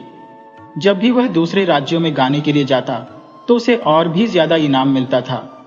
लेकिन वापसी के समय वह अपने धन को लेकर बहुत चिंतित रहता था। डरता था कि कहीं रास्ते में कोई चोर या लुटेरा उसे लूट न ले। परंतु सौभाग्य से उसके साथ कभी कोई अनहोनी नहीं हुई और वह सुरक्षित अपने धन के साथ घर लौट आता था। रामेश्वर के पड़ोस में एक आदमी रहता था जो उससे बहुत ईर्ष्या करता था। उसका मानना था कि रामेश्वर बिना किसी खास मेहनत के ही धनी होता जा रहा है। जब रामेश्वर अपने घर पर गाने का अभ्यास करता था तो पड़ोसी को बहुत क्रोध आता था। कई बार तो उसने इस बात पर रामेश्वर से झगड़ा भी किया था। वह रामेश्वर से कहता था कि जब तुम अपने घर पर गाने का अभ्यास करते हो तो मेरी नींद खराब हो जाती है और तुम्हारी आवाज गधे की आवाज जैसी है। तुम गाना गाने का अभ्यास कहीं और जाकर किया करो। रामेश्वर शांत स्वभाव का सज्जन आदमी था, इसलिए वह अपने पड़ोसी की बातों को नजरअंदाज कर देता था। एक बार रामेश्वर को कई जगह गाने के मौके मिले और उसे इनाम में बहुत धन प्राप्त हुआ। उसने सोचा कि इतना सारा धन घर में रखना ठीक नहीं है, इसलिए इसे कहीं जमीन में गाड़ देना चाहिए। उसने अपने धन की एक पोटली बनाई और रात के समय उसे अपने घर के पीछे वाले बगीचे में गाड़ने का फैसला कर लिया। इधर रामेश्वर का पड़ोसी जानता था कि इस समय रामेश्वर की अच्छी कमाई हो रही है, इसलिए वह हमेशा उसकी चौकीदारी करता रहता था। जब रामेश्वर रात के समय बगीचे में अपना धन गाड़ने के लिए गया तो पड़ोसी जो उसकी निगरानी कर रहा था उसने रामेश्वर को देख लिया। उसने सोचा कि जरूर ही रामेश्वर अपना सोना गाड़ने गया होगा, क्योंकि इसी वजह से वह रात को वहां पर गया है। जब रामेश्वर वापस चला गया तो थोड़ी देर बाद वह पड़ोसी दबे पांव चुपचाप बगीचे में घुस गया और बिना कोई आवाज किए वह जगह खोदकर सोने की पोटली निकाल ली। जब उसने पोटली खोली तो उसमें सचमुच सोना भरा हुआ पाया।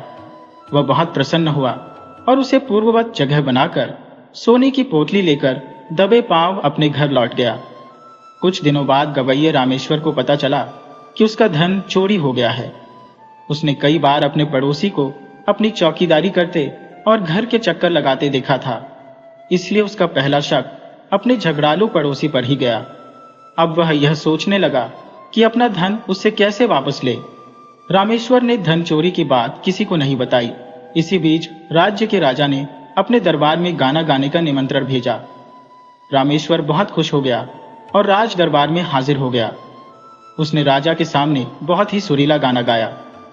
महाराज इतने प्रसन्न हुए कि उसे स्वर्ण मुद्राओं से भरी हुई एक थैली इनाम में दे दी। रामेश्वर वह धन लेकर घर आ गया, परंतु अब वह यह सोचने लगा कि इसे सुरक्षित कैसे रखे और साथ ही अपना पुराना धन पड़ोसी से कैसे निकाले। उसने अपने दिमाग में एक योजना बनाई। वह अपने पड़ोसी के घर गया और उससे कहा, दोस्त, मैं तुमसे एक सलाह मांगने आया हूं। मेरे पास धन से भरा हुआ एक थैला था जिसे मैंने अपने घर के पीछे वाले बगीचे में गाड़ दिया था। अब मुझे राजा ने एक और थैली सोने की अशर्फिया दी है। इस थैली को अब मैं कहाँ रखूं, कुछ समझ में नहीं आ रहा है। पड़ोसी यह सुनकर खुश हो गया कि उसे सोने से भरा हुआ एक और थैला हड़पने का मौका मिलेगा। क्योंकि रामेश्वर ने पहले वाले धन की चोरी के बारे में किसी को नहीं बताया था, पड़ोसी ने सोचा कि रामेश्वर को अभी तक पहले वाले धन की चोरी के बारे में जानकारी नहीं है। ये सोचकर पड़ोसी बोला, इसमें इतना सोचने की क्या बात है, इस थैली को भी वहीं गाड़ दो जहां पहले वाला धन गाड़ा था। धन्यवाद दोस्त, तुम्हारी सलाह के लिए बहुत बहुत धन्यवाद। यह कहकर गवैया रामेश्वर अपने घर चला गया। गवैया के जाते ही पड़ोसी के मन में यह विचार आया कि यदि यह गवैया मेरी सलाह मानकर अपने सोने का थैला वहीं गाड़ने जाएगा तो सच सामने आ जाएगा कि पहले वाला धन चोरी हो चुका है। इससे शायद वह अपना दूसरा थैला वहां न गाड़े, इसलिए मुझे पहले ही पुराने धन का थैला वापस वहीं गाड़ देना चाहिए। जब वह अपना दूसरा सोने का थैला भी वहां गाड़ देगा तब मैं सारा धन एक साथ निकाल लूंगा। फिर पड़ोसी रात को बगीचे में गया और गवैया का पुराना धन का थैला वहां गाड़ने लगा, परंतु रामेश्वर पहले से ही सतर्क था। वह उस रात सोया नहीं था, क्योंकि उसकी योजना के अनुसार पड़ोसी को पुराने धन का थैला वहां गाड़ना चाहिए था। रामेश्वर ने पड़ोसी को छिपकर देखा कि उसने पुराने धन का थैला गाड़ा और चला गया। कुछ देर बाद रामेश्वर अपने घर से निकला और उसने अपना पुराना धन निकाला। फिर उसने पत्थरों से भरा हुआ एक नया बड़ा सा थैला वहां गाड़ दिया। दूसरी तरफ पड़ोसी को भी नींद कहां थी, वह इस योजना को लेकर सतर्क था। उसने देखा कि गवैये ने एक छोटा थैला जमीन से निकाला और उसकी जगह एक बड़ा सा थैला वहां गाड़ दिया। वह यह सोचकर बहुत खुश हो गया कि उसे पहले से भी ज्यादा सोना मिलेगा। अगली सुबह और पूरा दिन उसने बड़ी ही कठिनाई से काटा। अगली रात को मौका पाते ही वह गवैया के बगीचे में जा पहुंचा और पत्थरों से भरा हुआ थैला उठाकर जल्दी जल्दी घर लौट चला। थैले के बोझ से वह बहुत खुश था कि ढेर सारा सोना उसने हासिल कर लिया है। पर घर आकर जब उसने थैले को खोला तो अपना माथा पीट लिया, क्योंकि थैले में सोने की बजाय पत्थरों के टुकड़े पड़े थे। उसे एहसास हुआ कि गवैये ने उसे चकमा दे दिया है। इस तरह गवैये रामेश्वर ने अपनी चालाकी और चतुराई से अपने चोर पड़ोसी से अपना चुराया हुआ सोना वापस ले लिया।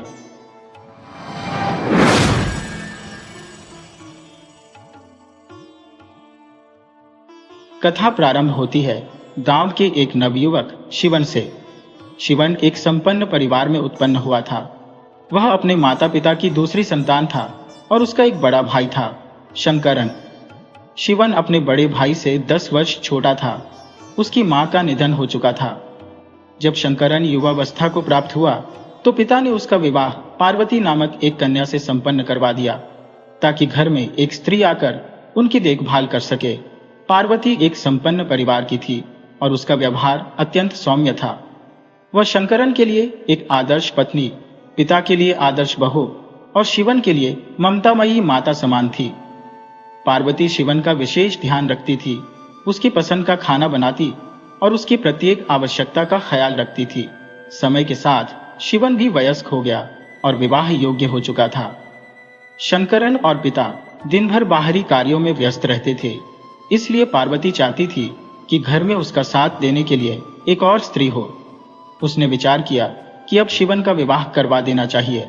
एक दिन जब वह शंकरन से इस विषय पर चर्चा कर रही थी, तब शिवन ने भाभी को अपने मन की बात बताई कि मंदिर में उसकी मुलाकात गौरी से हुई थी और वह उसे अत्यधिक पसंद करता था। पार्वती ने इस पर जांच पड़ताल की तो ज्ञात हुआ कि गौरी भी एक अच्छे परिवार से है और दोनों की जोड़ी भी सुंदर लगेगी। इसलिए भाभी ने शिवन को सलाह दी कि वह गौरी के समक्ष विवाह का प्रस्ताव रखे। अगले दिन शिवन गौरी के घर गया और उसने गौरी से विवाह की इच्छा जताई।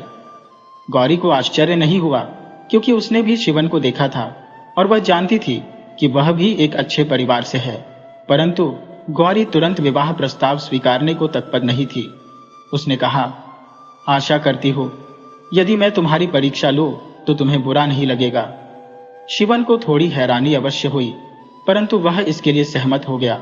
गौरी अंदर से एक थैली लेकर आई और शिवन को सौंपते हुए बोली, इसमें सरसों और तिल के बीज है, इन्हें अलग करके तिल के बीज मेरे पास कल लेकर आना। शिवन वह थैली लेकर घर लौट आया और सोचने लगा कि यह एक मूर्खतापूर्ण परीक्षा नहीं है।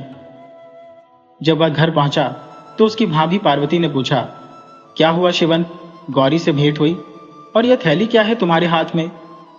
शिवन ने सारी बात बताते हुए कहा, यह परीक्षा बहुत कठिन है। अगर मैं पूरी रात जागकर भी यह काम करूं तो नहीं कर पाऊंगा। अब क्या करूं? पार्वती तुरंत समझ गई कि गौरी एक चतुर लड़की है। वह मुस्कुराते हुए बोली, घबराओ नहीं शिवन, ये कल तक हो जाएगा।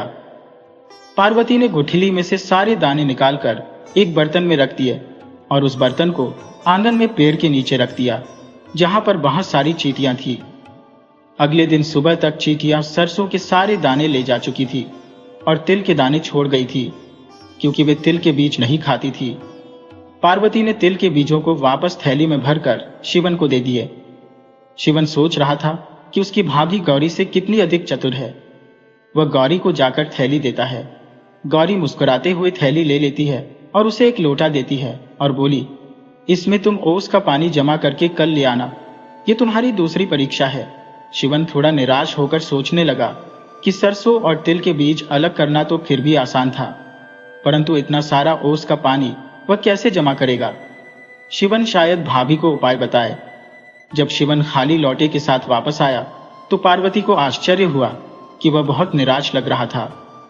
पार्वती ने पूछा, अब क्या हुआ शिवन? शिवन ने सारी बात बताई तो पार्वती ने उसे हौसला देते हुए कहा, घबराओ मत, मैं कुछ उपाय करती हूँ। शिवन मुंह लटकाए वहां से चला गया। पार्वती ने वहां के धोबियों से मदद मांगने की सोची और उन्हें बुलाकर कहा, आप लोग मेरी मदद कीजिए। अपने सारे कपड़े आधी रात को आंगन में पसार दीजिए, उनमें ओस जमा हो जाएगा तो कपड़ों को निचोड़कर एक बर्तन में और जमा कर लेना और कल सुबह लाकर मुझे दे दीजिए। धोबी राजी हो गए और दूसरे दिन ढेर सारा ओस का पानी पार्वती को दिया। पार्वती ने लौटे में ओस का पानी भर दिया और शिवन को लौटा देकर गौरी के पास भेज दिया। शिवन ने वह लौटा गौरी को दिया और कहा, शायद अब तुम खुश हो जाओगी। गौरी ने लौटे में ओस का साफ पानी देखकर बहुत प्रसन्नता से कहा, शिवन, तुम सचमुच बहुत बुद्धिमान हो, परंतु तुम्हारी बुद्धिमानी की मैं एक और परीक्षा लेना चाहती हो। तुम कल मुझे ऐसे पान के पत्ते लाकर दो जो ना तो हाथ से तोड़े गए हो और ना ही चाकू से काटे गए हो। शिवन को संदेह हुआ कि यह कैसे संभव हो सकता है। बिना हाथ लगाए या बिना चाकू के पान के पत्ते कैसे ला सकते हैं? यह तो असंभव है। यही सोचते हुए वह घर पहुंचा। उसके उदास चेहरे को देखकर भाभी ने समझ लिया कि शिवन आज भी अपने उद्देश्य में सफल नहीं हो पाया। और कोई नई पहेली लेकर आ गया है। शिवन ने गौरी की नई पहेली के बारे में अपनी भाभी को सब कुछ बता दिया। तब पार्वती बोली, कोई बात नहीं, मैं इसका भी कोई उपाय सोचती हूँ, परंतु कल मैं तुम्हारे साथ गौरी को मिलने चलूंगी और उससे पूछूंगी कि अभी कितनी परीक्षाएं और है। जब पार्वती शिवन की समस्या के बारे में सोच रही थी तो उसे याद आया कि उसने एक तोता पाल रखा है। वह अपने तोते को लेकर अपने घर के पीछे बने हुए बगीचे में गई, जहां पान की एक लता लगी हुई थी। उसने तोते को पिंजरे से बाहर छोड़ दिया।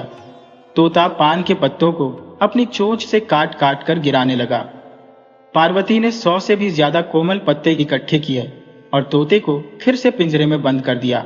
अगली सुबह वह शिवन के साथ गौरी के घर पहुंची। उसे देखते ही गौरी घबरा गई और उसके आने का कारण समझ गई। वह शर्मिंदा होकर बोली, बड़ी दीदी, मैं तो सिर्फ यह देखना चाहती थी कि शिवन मुझे कितना चाहता है। यदि तुम्हारा देवर मेरी परीक्षाओं में विफल भी हो जाता तो भी मैं उसी से विवाह करती। आप मुझे क्षमा कर दीजिए।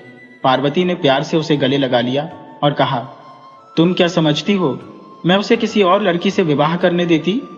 इस प्रकार चतुर पार्वती ने शिवन और गौरी का विवाह करवा दिया।